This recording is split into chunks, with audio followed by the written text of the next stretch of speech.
നിങ്ങൾ നിങ്ങളുടെ ഭാര്യയോട് കാണിക്കുന്നത് ശരിയാണോ? പോസ്റ്റ്പാർട്ടം ഡിപ്രഷൻ ഉണ്ടാക്കുന്ന മെയിൻ ഫാക്ടർ ആരാന്നറിയാവോ? നമ്മുടെ പാർട്ട്ണർ, നമ്മുടെ ഭർത്താവ് അല്ലേ? നിങ്ങൾക്ക് തോന്നിയിട്ടുണ്ടോ അങ്ങനെ? എനിക്ക് പലരുടെ എക്സ്പീരിയൻസ് ചെയ്ത് അങ്ങനെ ഫീൽ ചെയ്തിട്ടുണ്ട് കേട്ടോ. പക്ഷെ കുറേ പേരുണ്ട് അങ്ങനെയല്ല, നന്നായിട്ട് കെയർ ചെയ്യുന്നവരുണ്ട്. അത്രയും നാൾ നല്ല കെയർ കൊടുത്തിട്ട് സഡൻലി കുഞ്ഞുണ്ടായി കഴിയുമ്പോൾ എല്ലാ അറ്റൻഷനും കുഞ്ഞിന് പോവുകയും കുഞ്ഞിൻ്റെ അമ്മയ്ക്ക് അവിടെ മറ്റേ മുട്ടത്തോടിൻ്റെ അവസ്ഥ വരികയും ചെയ്യുന്നതാണ് ഈ ഡിപ്രഷൻ്റെ മെയിൻ ഫാക്ടർ എന്ന് പറയുന്നത്. നിങ്ങൾക്ക് തോന്നിയിട്ടുണ്ടോ അങ്ങനെയൊക്കെ?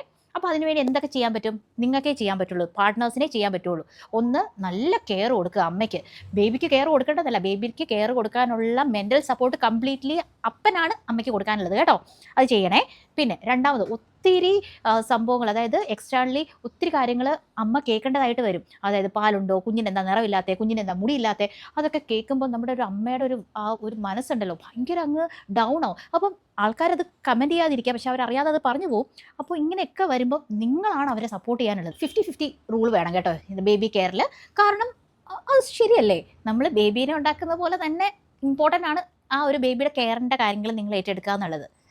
ഇത് ഞാൻ അടച്ചിരുത്തി പറയല്ല, ഒത്തിരി പേര് ചെയ്യുന്നുണ്ട്, പക്ഷെ ഒത്തിരി പേര് ചെയ്യുന്നില്ല. ആ ചെയ്യുന്നില്ലാത്തവർക്ക് വേണ്ടിയാണ് ഈ വീഡിയോ. പെട്ടെന്ന് ഷെയർ ചെയ്തോ.